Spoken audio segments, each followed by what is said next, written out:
Good evening. 2016, in a very rigorous campaign for mayor, there were several forums, and we discussed several of these: public safety and replacing the chief. And I made three promises. One, I would bring a full-time police auditor. We had a part-time police auditor who lived in Colorado with no staff. So we did bring in a full-time John Gliata, who's in the back, as our police auditor. And I fulfilled that promise. I said I'd create a Citizens Public Safety Advisory Board. We've done that. The most important one, I said, this was at St. Claret's Church debate, would you, when everybody knew by 2020 we'd replace the chief, would you do a open, citizen-led review for the next chief? And I'm here to give you the third promise. We have probably the most comprehensive, transparent process we've ever done selecting the chief of police.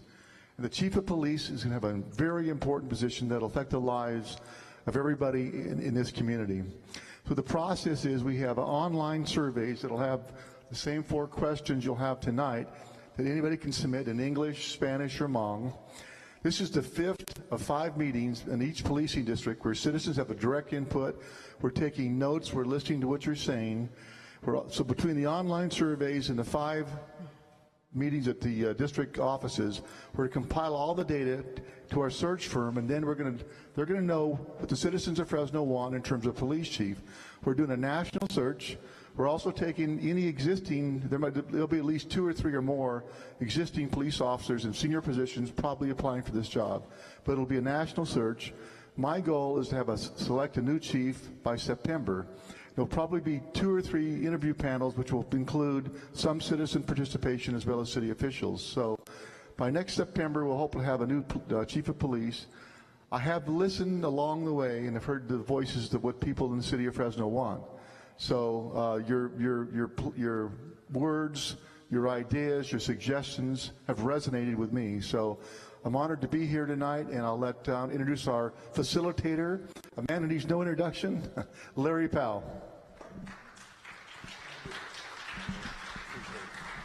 Well, it's so nice to have each of you here tonight. I love what happens when democracy is in action. And tonight you get the opportunity, not only from an online point of view, which you could do on your own, but publicly to talk about the issues that are important to selecting a police chief. And so we're going to take, and we're probably going to do a committee of the whole tonight. If we had had a whole lot more people, then I would have broken you up into groups. But I think you'll be able to do what we need to do by getting an opportunity to come up and speak. We have enough time for that to happen. What I'd like to do before we get started with the public speaking portion of this and sharing your recommendations, take a couple of minutes in case you haven't looked at the questions and begin to write down some of the comments you would like to make so that when you come to the mic, you can be right on topic and move right along so that everybody who wants to speak will get an opportunity to do so. So if you've got the paper in front of you, it looks like this. If you've got some things you'd like to make sure we get to hear, just jot those down so when you come up, you don't go, well, I'm not, so we want to be right on target with what we're wanting to do. Honor your time so that we can get out at an appropriate time when everybody has had a say and an opportunity to do so. So take 2 minutes just to make sure, and some of you have come already prepared, but take 2 minutes to go through and just write down the comments that you would like to make sure we hear on each of the 4 questions. And let me read the questions to you again, just so that you can see what are the challenges in the city that you would like the new police chief to address. So what challenges do we face from your perspective? And you got to remember, with 5 of these taking place across the city, we have different views, and so every point of view is really important to us because we're getting somebody who's the police chief for everybody, not just for one particular area. What issues facing the city should the new police chief be aware of? Some of this information is going to be shared so that candidates know what we're looking for, in a chief. I think it's only fair that we get a chance to hear what their best answers are to things that are coming our way. coming their way from us. And so this is an opportunity to share the kinds of issues that exist in the city of Fresno. Number 3, what qualities are most important to look for in the next police chief? So the characteristics that you want to make sure that next police chief, male, female, whichever, has, so that we have someone who is subject to the things that the community wants in the way of leadership in our police department. And 4, is there anything else that the city manager should consider when selecting the next police chief? This is a miscellaneous catch-all. So if one of the 3 questions does not satisfy a desire you have to share something, that's what the 4th question is for. So you can put anything you want in there that you would like us to know, so that we can take a quick look at what the community is saying, and we'll be ready to go. So everybody had a chance to write some things. I stretched that out a little bit so you had a time to write some things down. So we're going to start with question number 1 then. And if you would like to speak, one of the mics here, if you'll come and make sure that you speak into the mic so that it can be recorded, so we make sure we get your input, because it is very valuable to this process. And it only works if we can actually hear what you have to say. All right, who would like to speak first on what are the challenges in the city that you would like the new police chief to address?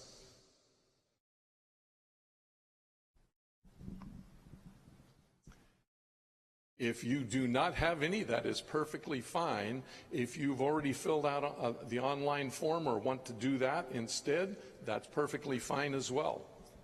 So it's whatever you would like to do. So anybody have any comments on the challenges city faces that the police chief needs to know about?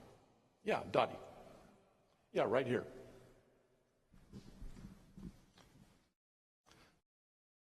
Is it okay if I come up again? Oh yeah, absolutely.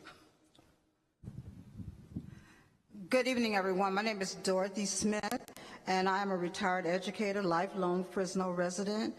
And when you think in terms of what challenges, I think what our new chief, most important to me, is that understand that we live in a city, which I call a tale of 2 cities. And if he is a president, if he is the chief of Fresno, he needs to be the chief of Fresno, and he or she, and they need to know what's happening in rural Fresno as opposed to from the bluff to the Huff. See, I was raised out in the country, and I think that this, tell me if I'm going too long. He knows me, so you just tell me if I'm going too long. No, you're good. But I really think that the new chief needs to take a tour of our city. I have taken that tour. I've gone all the way out past the dumps, the slaughterhouses, all the way up to the bluff. And what the chief needs to understand is that the closer you get to the bluff, the greener it gets, the more parks, those types of things. And many times, it's not so much, we all talk about the crime and whatever, but it's what we have to offer, I believe, as an educator and a parent, that will help prevent crime. So the chief needs to know the community, needs to know the people, and I do not want a chief to say I'm colorblind, because I want him to see my blackness. I want him to see our moms, our Hispanics. I want them to see this. So that's an insult to most of us to say I'm colorblind. See me. Thank you, Dorothy. Anyone else have something to contribute? Sure, come on up. And if you'll state your name, just make it a little easier. Thank you. Claire Statham, Fresno resident, District 7. And the last speaker, Ms. Smith, when she spoke about the greener you get, you see I'm wearing a Rails to Trails shirt here. I was a great advocate for Measure P, not just because parks are nice things, but I think that the quality of life, the crime that you experience in a city, those things are all tied to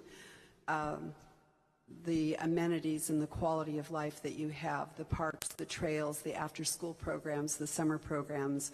All of that is part of law enforcement. And I think especially as a person who taught middle school for nearly 30 years, if you keep those kids engaged, if you have programs, you are preventing a lot of the problems that will happen. And so I think that the new chief needs to see things not just from a law enforcement almost after the fact kind of approach to crime, but a prevention point of view as well. And so I think that taking a good look at what Fresno needs in terms of improving the quality of life for all Fresno is something I hope that he would be in favor of and lend his support to.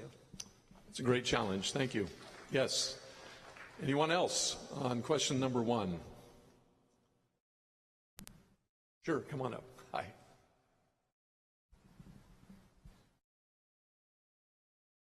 Way too short for this.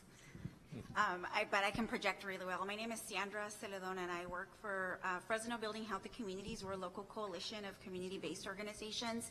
And I'm also a new neighbor in the Hoover area. I've been living here now for the last 2.5 years. So I think one of the things that I would mention for the new police chief to know, I think there's definitely a very clear disconnect between the community at large and our police department. And I think that is a result of generations of over-policing, specifically communities of color. And I think that the next chief really should be aware of this lack of trust that is between, this huge gap between community members and the police department. And part of that, I think, is a result of the fact that there is a lack of transparency and accountability within our police department. And that then shows up in how policing is conducted in our community. So I think that it's also really problematic in that there is a division clearly in our community by race. And I think, to me, that shows most clearly when we have our current police chief speaking in public settings and referring to suspects who are predominantly people of color as animals. I find this to be very problematic in the way that we use language to describe community members in our city.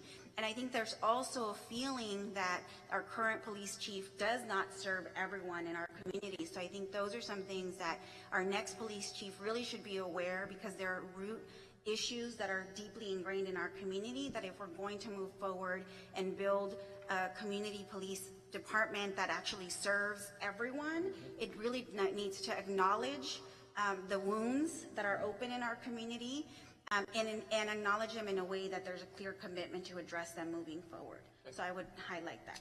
Thank you, Sandra. Anyone else?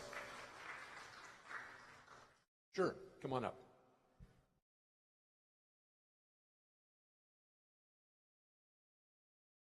Wasn't sure I was going to speak. I've been. And what's your name? My name is Brandy Luis-Villegas. Thank you, Brandy. And been involved in researching and paying attention and things with the homeless. And I know that one of the challenges that the community faces is that general relationship with those who are homeless, and then with the homeless with those who are in law enforcement. So I think that one of the things that we addressed is possibly the idea of being able to bridge that, the idea, because a lot of them have contact with the police department because of the role of the police department, seeking to a more constructive, like thinking of creatively of ways of building communities, in general, for the police department to continue to build relationship with all community members of all marginalized groups, all neighborhoods, considering different people that we haven't been thinking of, those who have communities that might not be as understood, like those who have varying types of mental illness that have had issues in the past when it comes to issues with law enforcement, but including that with almost thinking in terms of being community members and constituents and stuff, to think of creative ways to build, working in a way that they're partnering with and trying to come up with solutions and also help bridge the divide in the relationship with those in the rest of the community. Thank you, Brandy. Yeah, appreciate that. Okay. Anybody else with a comment on number 1? Don't want anybody to feel rushed, or everybody good? If you think of something after we've gone through and you want to come up and make another comment, let me know. Okay? All right, let's move to number 2. What issues facing the city should the new police chief be aware of and understand? Now, it feels like some similarities between these, but if you have specific issues that you want to make sure that the new police chief is aware of, this is a good time to put those on the table. Sure, come on up.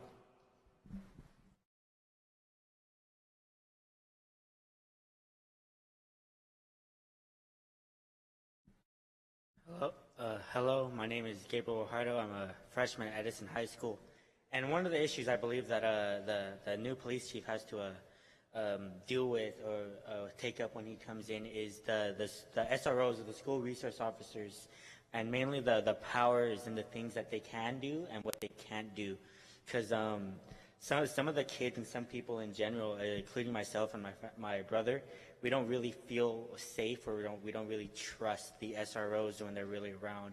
We get the point of them, but we don't really we don't understand the powers, and we're kind of scared of what they can and what they can't do. One time, me and my brother, we get scared when the drug dogs, when they come into our classrooms and they search the classrooms. It's always happened to me or my brother. Recently, my brother just got not caught, but the dogs kind of sniffed his backpack, and he's never done any drugs. He's never done anything like that. But they took him out. They questioned him, and they looked through his backpack. He didn't have anything but an inhaler and a stick of deodorant. And the inhaler was only because me and him, we both have really bad asthma, and so if we don't have it on us, an asthma attack could just break down at any second, and we need to have it on us. And from that day on, he didn't really trust the SROs or the dogs or in general. But for me, whenever the dogs would come in or an SRO would come into my class, I've never really felt safe, especially when the dogs. I've always felt scared when the dogs would come in they'd come in with the dogs and have them search the room. I've always got scared, oh, they're gonna catch my inhaler. All I have is an inhaler. I don't want to get booked or anything just for having an inhaler, get detention for anything like that. But that's what I really think is one of the issues that what the new police chief has to handle with, mainly just what the SB a little bit more transparent with the SROs and what the powers and the restrictions that they really have. Thank you. Thank you, Gabriel. SROs are school resource officers, and we can also help with communication with the superintendent on that. So parents also understand what those are. Okay, anything else? Number 2 on issues.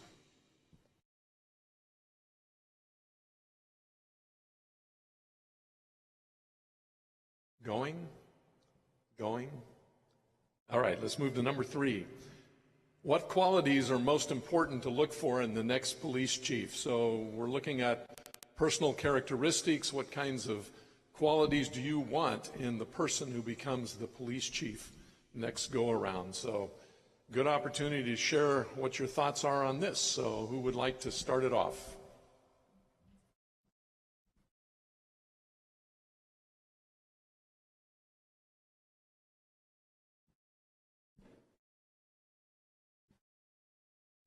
Welcome.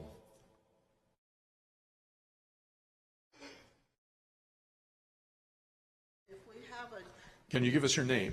My name is Perina Washington. Perina, thank you. And I live locally here. If we get a new police officer, I'd like to see a police officer who is who has, I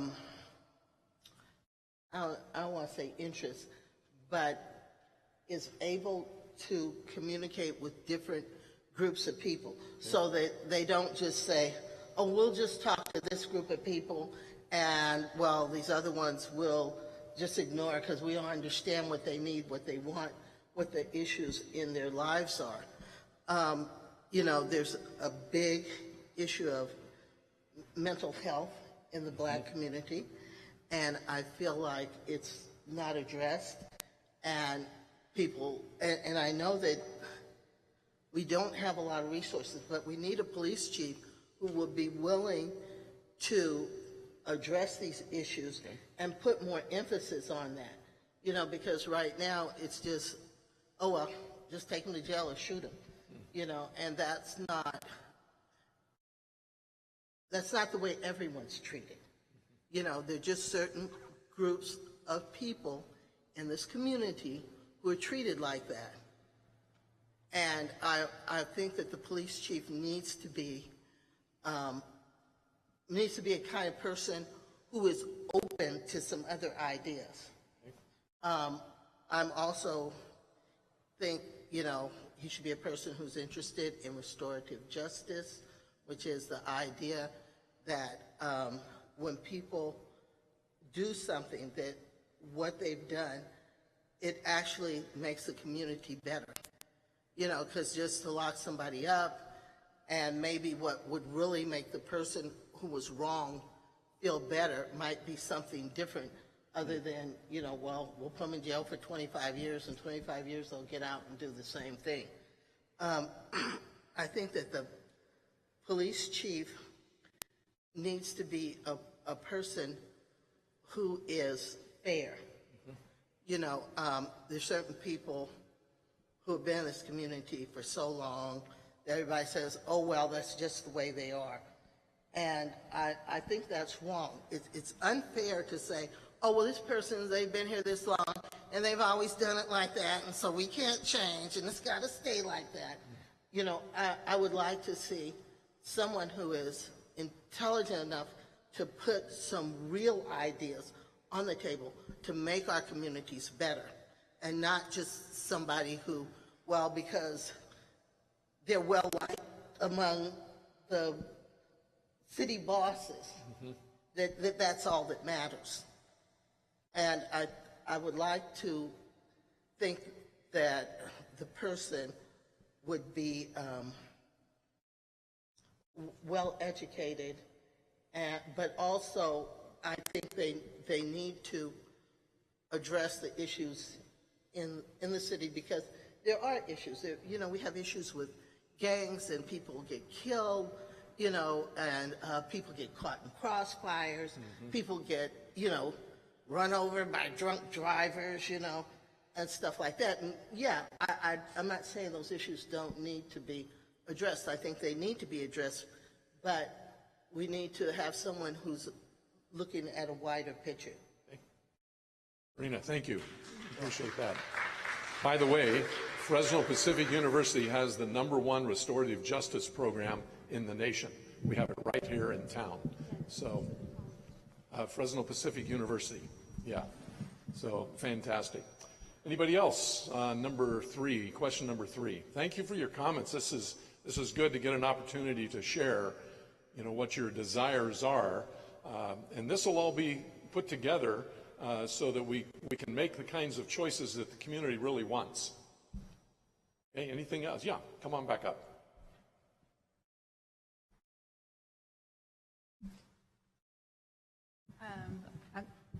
We can move it back up, Brandy. I can just go like this. Okay. I'm agreeing with so much of what she said. A lot of it overlaps the things I was thinking in my mind, and I appreciate that greatly. So I wanted, like, wholeheartedly, like, yes. And I agree. I feel like the quality I think would be extremely important is that that the chief would have experience and knowledge, but also a willingness to learn about specific issues that would be important to be able to interact with all people. But not only that, but to be very assertive about making sure that all officers are trained and are proficient and are following models that are sensitive to different issues. You know, people working with people who have had PTSD or some, you know, a trauma-informed approach, considering that a lot of the people in our community have experienced trauma, and that affects how they interact with law enforcement, and it affects how, you know, what they're doing, and having that, you know, having that background, understanding the particular ways that is fleshed out when you're dealing with domestic violence, when you're dealing with foster youth, when you're dealing with different issues, all these different issues, and recognizing that, you know, it's not a cookie cutter thing, but actually being willing to listen and continue to have a force that is proficient in understanding and being sensitive to issues, especially to those that are more easily vilified and more easily marginalized, with a huge emphasis on, piggyback with that, a huge emphasis, a huge value, experience, and a priority of training and cultivating and better developing a workforce that focuses on de-escalation and other practices that help, that fit in with restorative justice, that fit in with coming up with,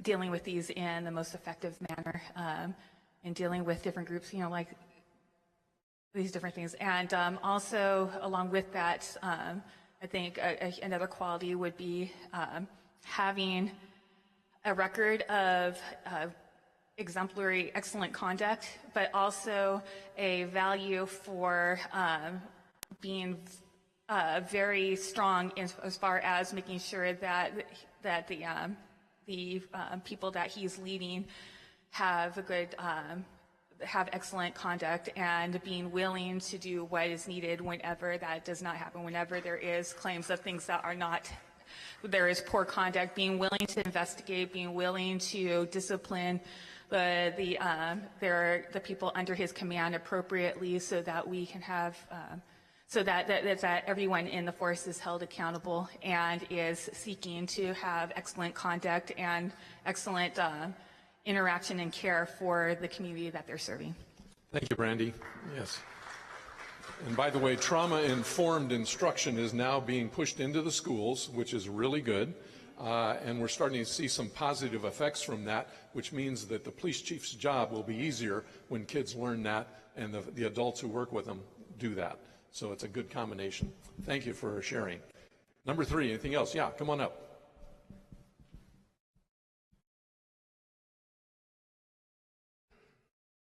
I wasn't here in the beginning. I just showed up. So I don't know if we're announcing our names, but Yes, my name is please. Nia Parks. My area code is 93726. And I just showed up right now, so I didn't hear what everyone else was saying, but these are some of the points that I would want and the qualities of a new police chief. I don't know if anyone's heard about some of the things that Jerry's been going through. I call him Jerry. I don't call him Chief Dyer. Has been going through, and a lot of the investigation things that are happening that no one's following up on. But that's my biggest thing. I don't want another corrupt person in power.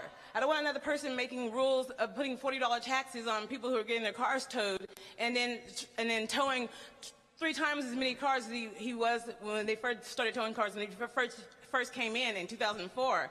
I don't want a person who's out there as a predator and I'm considered their prey, and so they want to basically get as much out from me and not give back to me and help me because that's their job. I mean, these are things that I want someone. I want to look at the person and feel like they're doing a justice for me and not not something to me. And that's what I feel like a lot of police officers are. I mean, even right now, I was driving, and I shouldn't have fear of the police, but I do. My heart jumps. I race. I get anxiety, and I have no reason to. But because of what you hear and the things that are going on in your own community, it makes you very uncomfortable to trust somebody when they have such a bad rep. And that's what Jerry has to me, a very bad rep. And so I don't want that next person to have that same influence or that same type of mentality and keeping these same old rules that Jerry has, the taxpayers who are paying their wages and having to feel like I'm a victim. In that sense of a way. So that's one of the qualities I really want in that person. I don't want a person that has that mentality who's following behind Jerry and trying to keep his BS rules. I want someone that's going to be there, that's going to want to put back into our community. There's a lot of things that are happening in our community that I don't even know what happens to this.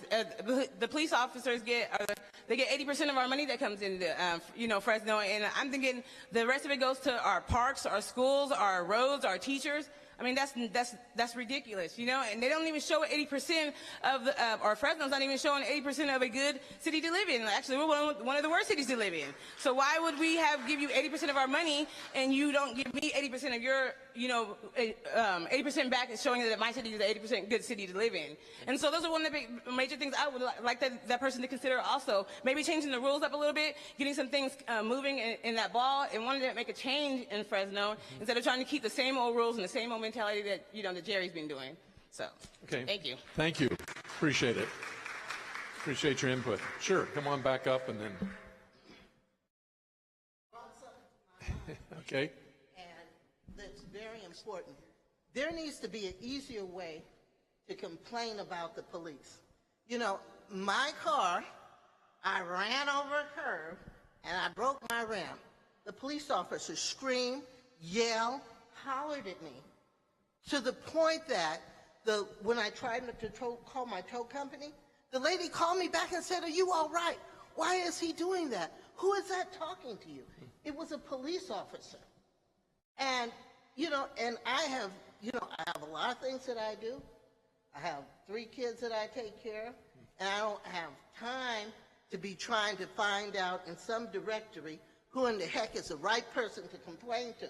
It needs to be really easy and really straightforward ways that, because, this person, and I can't blame anybody but myself that I didn't complain, but it needs to be an easy way to do it, so that if something happens to you and it's unacceptable, that there's an easy way to complain about it. Okay. Because when things happen to us, like she was saying, and then how do you complain about it? Who are we complaining to, Thank you. Yes. Okay. Next.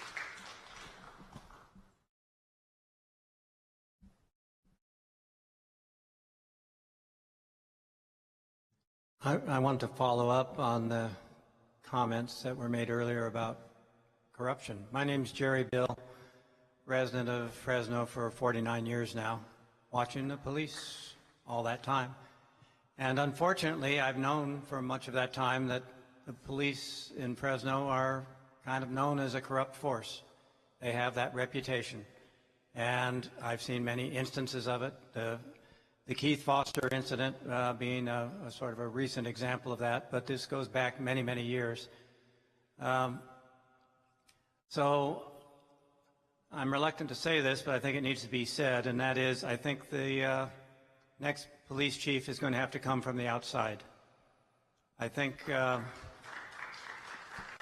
I'm not saying there are no good officers on the force. There are good officers. I know some of them.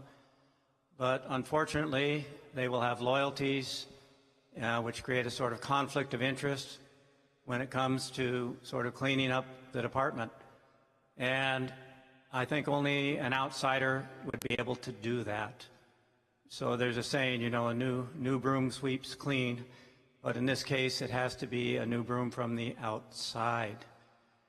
There's much evidence for what I'm talking about. I'll make reference to the Josephson Institute study that was done 4 or 5 years ago now. This is a well-respected outside agency that does analyses of police departments, and they found a lot of serious issues within the Fresno PD.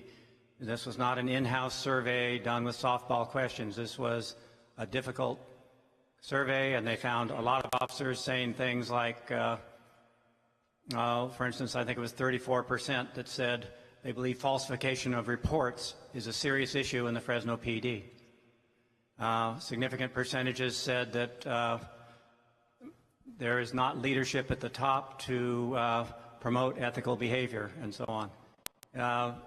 And this is feedback coming from the officers, sworn officers in the Fresno Police Department, who were very dissatisfied with the way that the department was being run.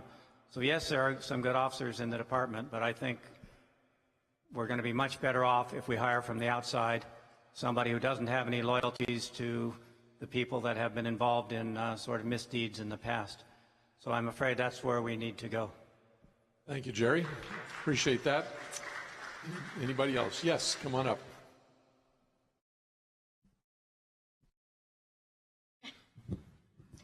Hi, everybody. So your name? My name is Christine. Thank you. Yes. So one thing that's bothered me a little bit is about number 2 that goes to number 4.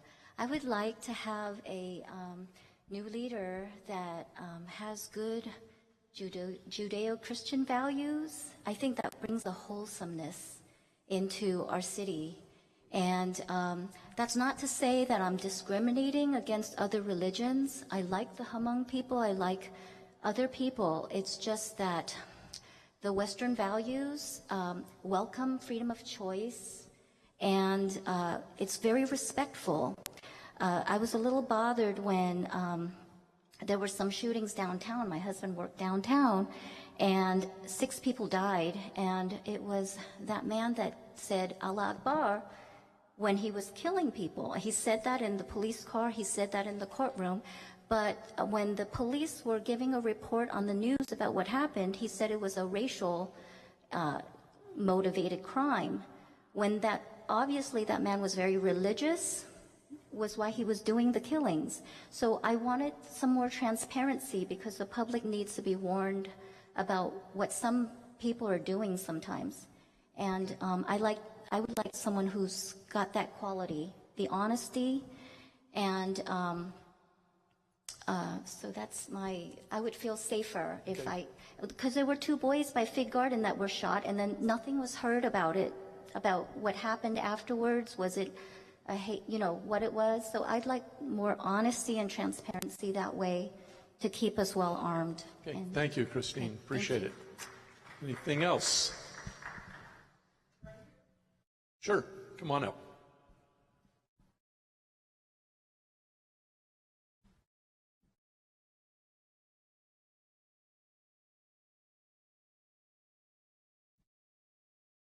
Hi, my name is Maria Els, and I would like to see the quality I would like to see in the next police chief is a police chief that's fearless.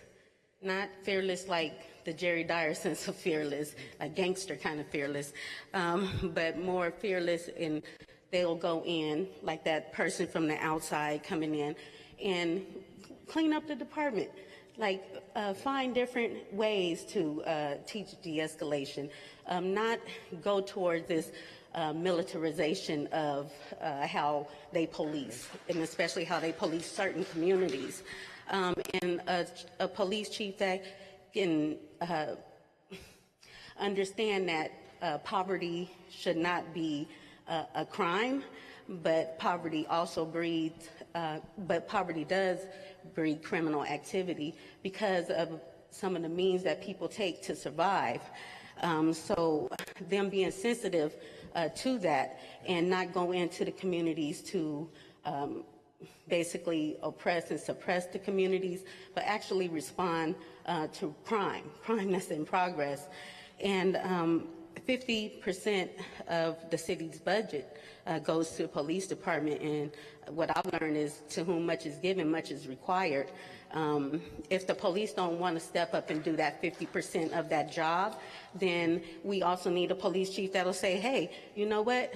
We're doing too much of this social service kind of stuff. We need to be responding to crime. So, you know what? We're going to work with the community and release that budget and go for a smaller budget, maybe 30%, 35%, something that's, comparable to other parts of the nation.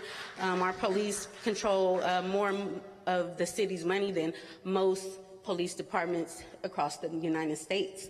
So if they can't do the job and they don't want to take on, we don't want to deal with figuring out if this responds to somebody who's mentally ill, then that money needs to be moved. It needs to be moved back into those communities, back into those social services, and then we can reduce crime that way, because it's more than one way to reduce crime. And right now, we punish and we criminalize poverty, and we criminalize those who are disenfranchised. So I want to see a fearless police officer that can be creative and think and get some solutions that can really improve our city. We should be ashamed that we're the 10th most racist city in the nation, and we should definitely be ashamed that we are the second poorest city in the nation. So our city needs to work together, and the police department has a lot of responsibility in that, since they control so much of the city's budget. Thank you, Maria. Appreciate it. Okay. Anybody else on question number 3? Yeah, Sandra, come on back.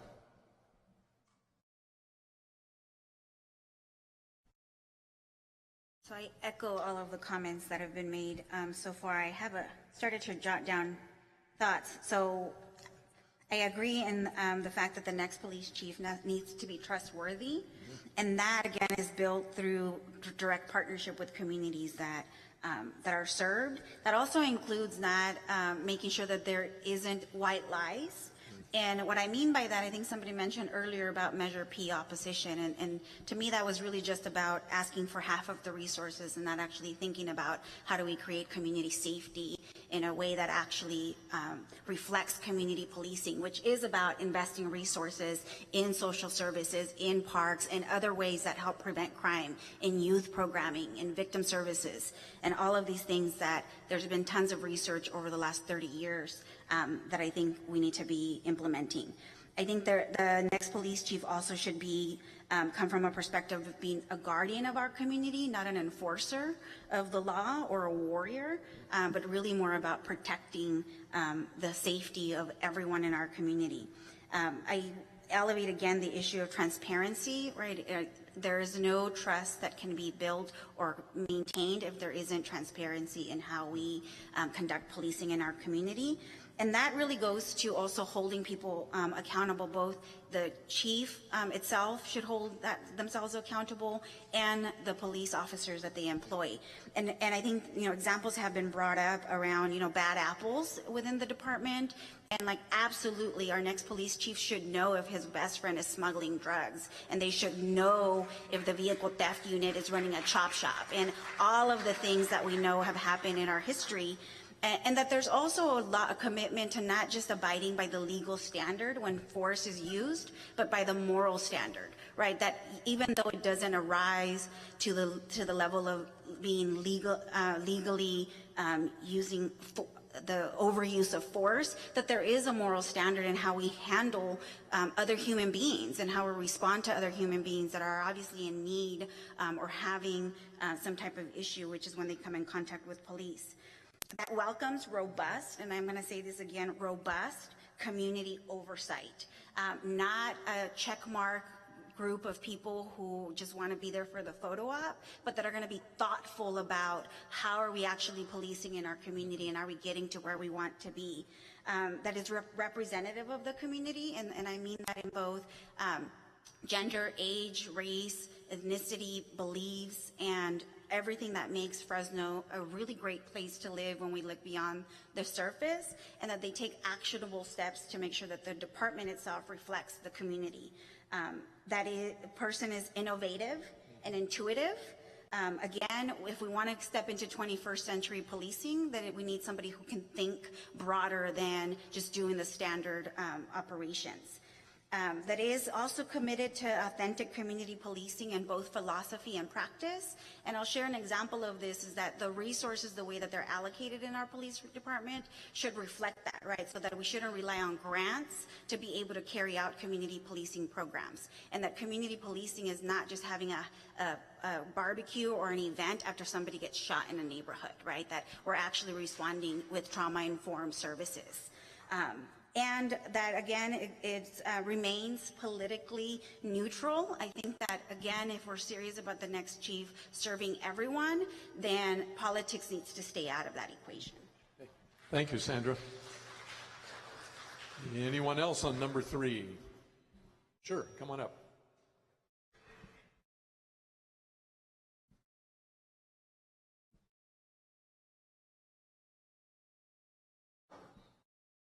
Hello, everybody. What's your name? I guess it's anonymous. Yeah. Okay.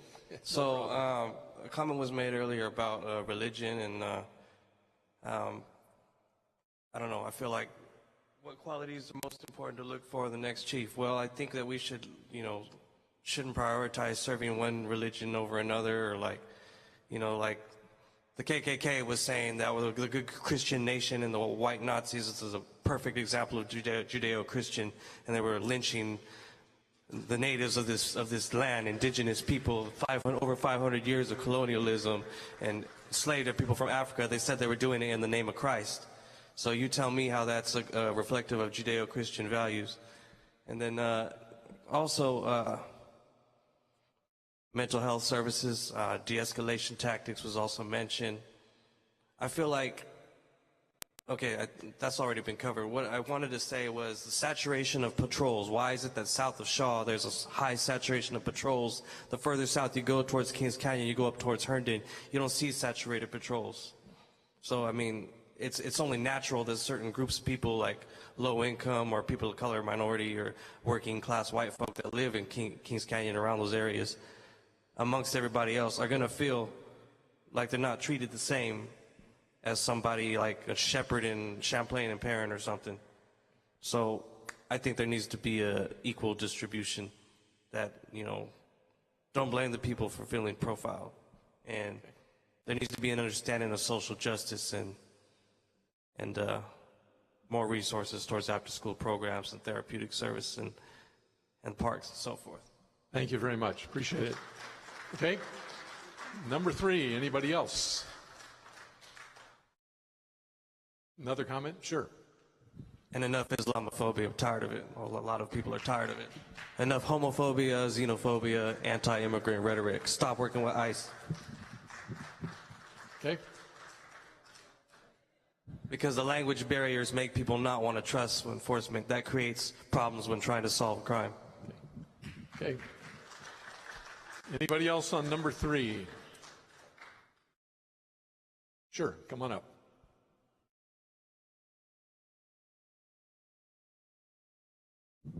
Good afternoon. My name is Efraim Boteo, 93702. I think just going back to the community policing, I think I would want to see a new chief of police that rethinks what community policing is.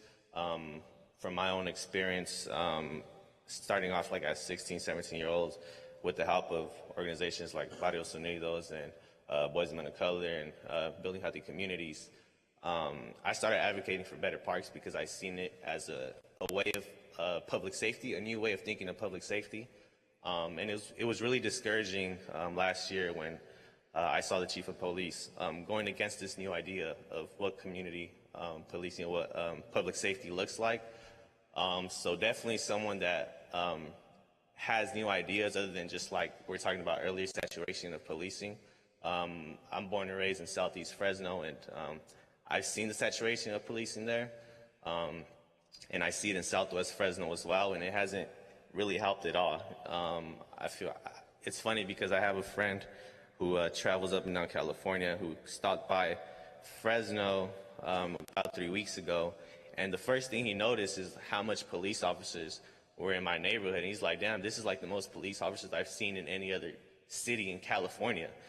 So to me, that was really crazy, and I think like that shouldn't be happening. We're just criminalizing poverty, and that's definitely an issue. And also, I wanted to touch on the question 4, which was the suggestions to the city manager and the mayor. I think that's something that has been missing in these conversations is the voices of young people, specifically.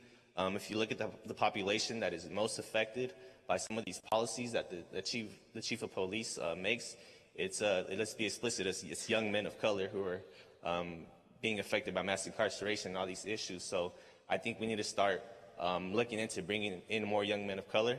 I've heard that there's going to be a panel or some type of group that's going to be selected by the city manager, some city officials. And I think it's really necessary that you make sure that there's young men of color on that table, because like I said, these are the people who are directly being impacted by these policies. And we can't just speak for the people who are being most effective. They got to be at the table themselves, telling them about their own experiences, because I think that's something that's been missing along the process. Thank you. Thank you. Thank you. Anybody else on number 3? Are we good? Sure. My name is Josefa Vega. I'm from also 93702, City Council District 7, Esparza's district. I wanted to note that in seeking the next police chief, I would want someone who doesn't harbor anti-immigrant sentiment, who doesn't actively racially profile people, who doesn't actively criminalize the mentally ill or the homeless.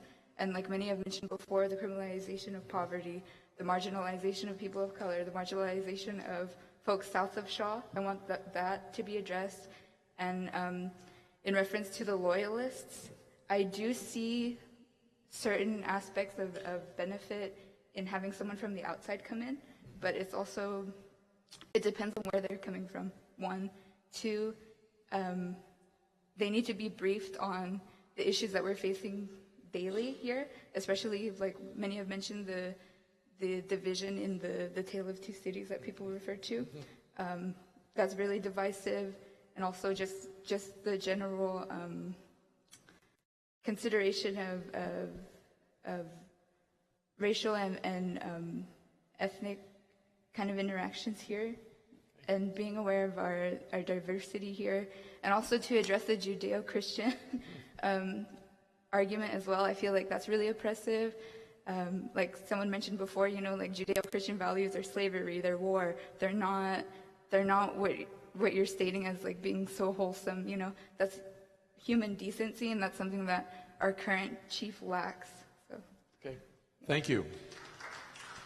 Anybody else? Number 3. All right, let's go to number 4. Anything you'd like the city manager? Dorothy, come on up.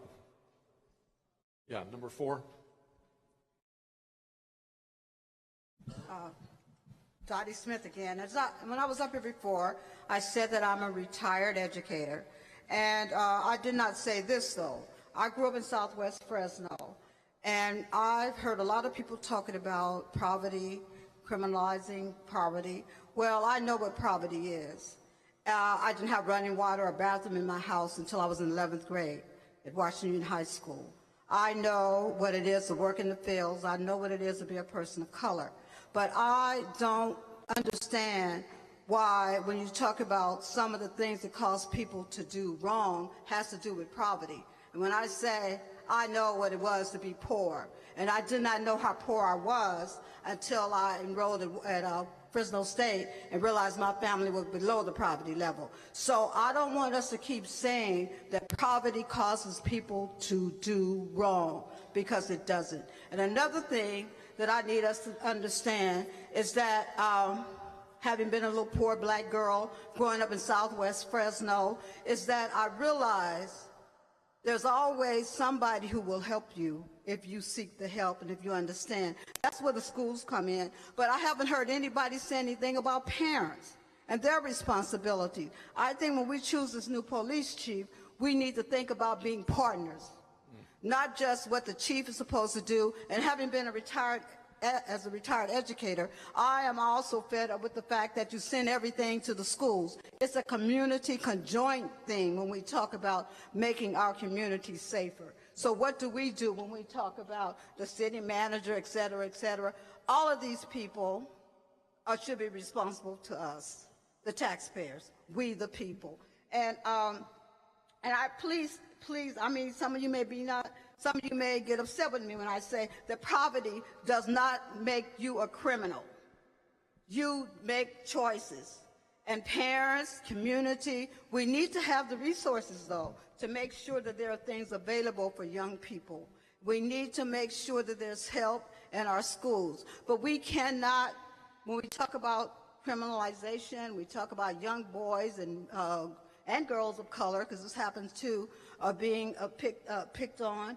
We need to also talk about parents. Kids may not do what you say, but they'll do what you do. We need to be a community doing what we need to do to make sure when we do elect this police chief, that he or she understands it is a community effort and we are partners. And I don't think that blame should go to anyone. We need to all come to the table. And as Shirley Chisholm said, when we talk about the table, I heard a young man say about the table, if they don't invite you to the table, she always said, bring your folding chair and you sit at the table so that you will be able to have a voice. It's not about something that's going to affect your life, that you have to wait for somebody to call you. And we need to know about meetings. When you talked about transparency, we need to know about these things. And they don't have to invite you. The mayor does not have to invite you. The city manager, this is our city. You pay taxes. You can invite yourself. You may be an unwelcome visitors, but you need to understand that when election times come, these people who don't want to listen to you, you make sure that you're registered to vote and that you vote. Thank you, Dottie. I might mention Dottie's a great role model. Growing up as she did, became an administrator in Fresno Unified, became a board member, State Center Community College. So wonderful, wonderful example. Thank you, Dottie. Appreciate that. Okay. Anybody else that you'd like the city manager to know? Sure, come on up. Hey, good evening. My name's Art Flores, District 1. So I kind of rolled all my thoughts into one. Sure. I kind of waited. I've been observing. So the first thing that I would say our next police chief needs to be support the community. I think everybody's in agreement that community policing is extremely important with our next police chief. Somebody that's going to be involved, support the youth programs, somebody that has a good track record with doing so. The next point is somebody, I know somebody mentioned that it needs to be somebody from the outside. I think Fresno is a very complex city, one of the most complex cities here in California. Somebody new, if it would be somebody new, I would expect them to when they take position, not have a learning curve or not take a cooling period of learning the city. I would like to see somebody that knows the city, has worked in the city, and has a proven record in the city of Fresno or in the near area that knows the area. Homelessness obviously is something that's a big, has been talked about several times. I've been watching the other community meetings. That's something that I think, though it doesn't fall on the police chief's shoulders, is something that the police chief needs to be involved in, needs to be involved in the decisions that are made with homelessness, with the organizations that are leading the city in trying to fight this issue that we have, that not just Fresno's facing, but as a state, California, us being one of the biggest cities in California, the chief would need to be involved in that essence. Fourth point is I think the chief needs to represent our demographics.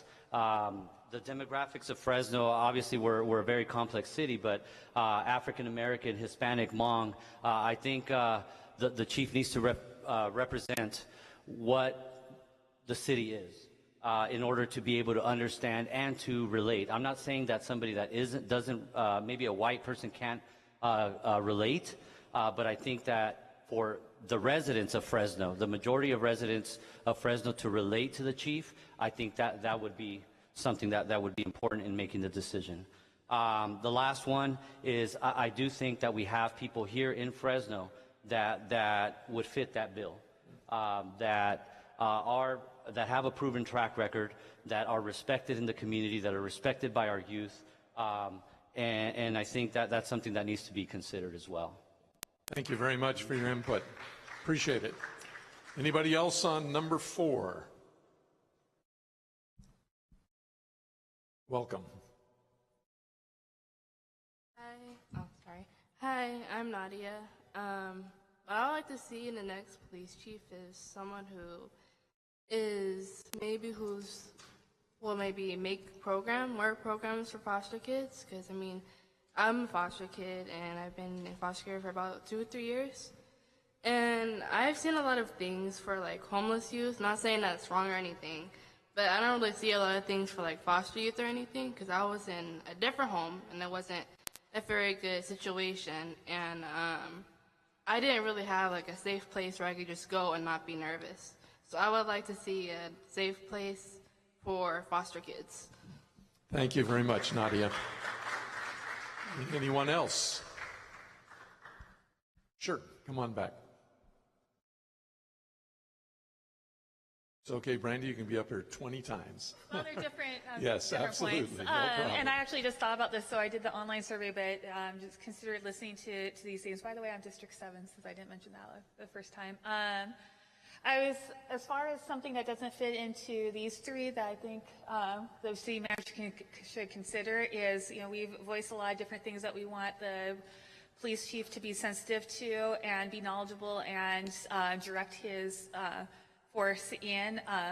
I would like to see in the process of looking for a chief, the chief is being able to verify through communicating with the people in their community, verify in different ways that they actually have had experience and reflect these things outside of outside their application, outside interviews, outside of the police department. I know that this person might have been a chief, might have been it might be a police officer, but in some way, you know, their experience with, you know, if they're a chief or if they had any sort of leadership, you know, how their relationship has been with oversight committees, how, you know, experience with, you know, showing leadership towards the city themselves and speaking up for their community, their relationship with different marginalized groups, with different demographics. And I'm trying to think of how the best way to do that would be, but as far as being able to reach out to the community that they are a part of, you know, researching, looking at different things to be able to verify what their experience has actually been with addressing these issues that we've brought up, so we can have, you know, so we have information backing, you know, whatever it is that they're saying their values and their experience has been. Thank you very much. Hey, anybody else with any comments? Sure, come on up. Welcome. Hello, my name is Natalie Barajas, and I'm a student at Fresno City College. And I've been to some of the past community hearings, and something that I noticed was that at all these community hearings, they've been held at schools, yet there hasn't been a whole lot of youth from these schools attending these meetings. So there needs to be more intention when outreaching to these populations.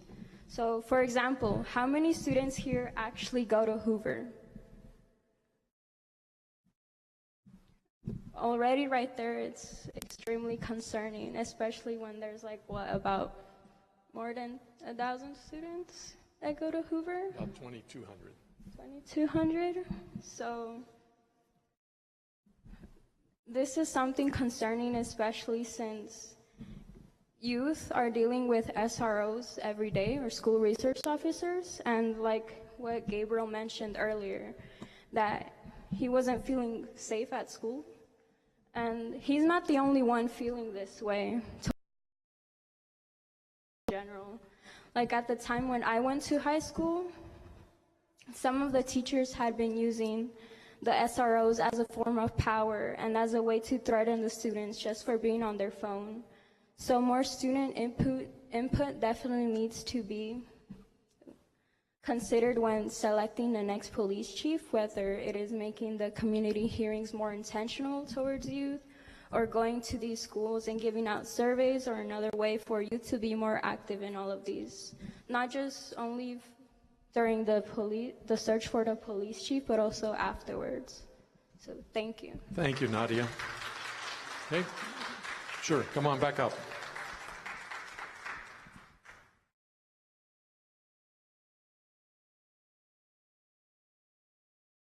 So I just wanted to make a note. When we talk about social justice, some people stereotype that as, oh, you're being soft on crime. No, not really, because one of my things here is we need to prioritize the apprehending pedophiles and serial rapists, especially those who are already on the Megan's list, Megan's Law. I feel like a lot of them run rampant, and that's like the lowest priority for our law enforcement. Instead, they're out here messing with the homeless. With that being said, the jails are already packed. We need to focus on treatment and rehabilitation rather than incarceration for victims of addiction and their families. With that being said, we see a lot of families broken up by drugs, you know, generations and generations. So sometimes there's custody disputes, 50-50, or, you know, my weekend, their weekend, you know, different parents. So maybe establish a separate division specializing in family law disputes. I've seen it firsthand, personal experience, you know, response time being very horrible when it comes to, you know, oh, they're withholding the child, or, you know, there's, what do you call a safety check in terms of, you know, the well-being of the child with, you know, the other parent. And legalizing a safe homeless campground. I'll use Modesto, California, for example. Recently they set up tents and portable bathrooms. So We need to stop allowing the corruption of the nonprofit industrial complex to run rampant. We see that all the time. Where's the poverty oil and emission going? It's the same cycle. No more criminalizing the homeless. It just continues the revolving door, in and out of jail, in and out of prison. Those are my 2 cents. Thank you. Anything else? Yeah, Sandra, come on. Okay. A little balance. So I just wanted to echo all of the young people's comments because it reminded me of the fact that Fresno is a fairly young city. The average Fresnan is about 30 years old, most likely Latina, most likely single. And we have a huge population of young people under 18 years of age for a city of our size, which ranges between 35 to 42%, depending on which data set you're looking at. So I think that I would just highlight this as a fact that if we're thinking about our next police chief, it really does need to be someone who can police into the future, right? Who's going to be able to relate to the young people in the room today and the young people in our community and police in different ways that we haven't seen before. So I really want to just highlight and echo that and support the young people that came up here. The other thing that I would say to the city manager is that, you know, if we're talking about community engagement is not just presenting the finalists to the community so they can meet them and give their final approval, but it is about establishing a committee that includes both people from the department, people from the city, and community members who can not only help draft the job description and draft the interview questions and interview folks, but also help with the recruitment process. And there's tons of really good examples across the country where this process has been done.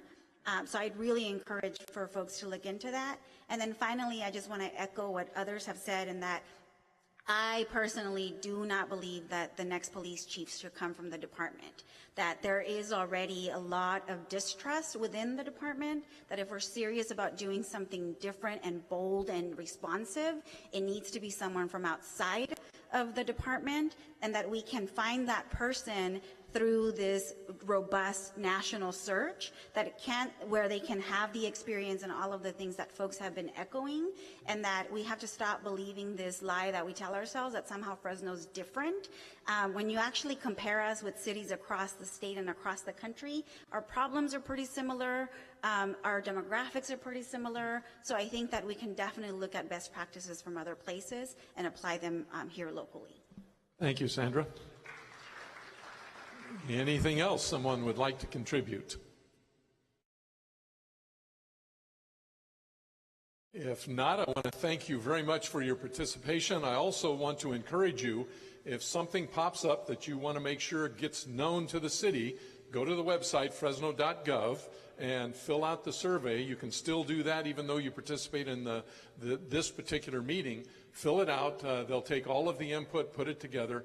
Thank you very much for being here. We really appreciate the comments, and have a safe drive home and have a good evening. Thank you very much.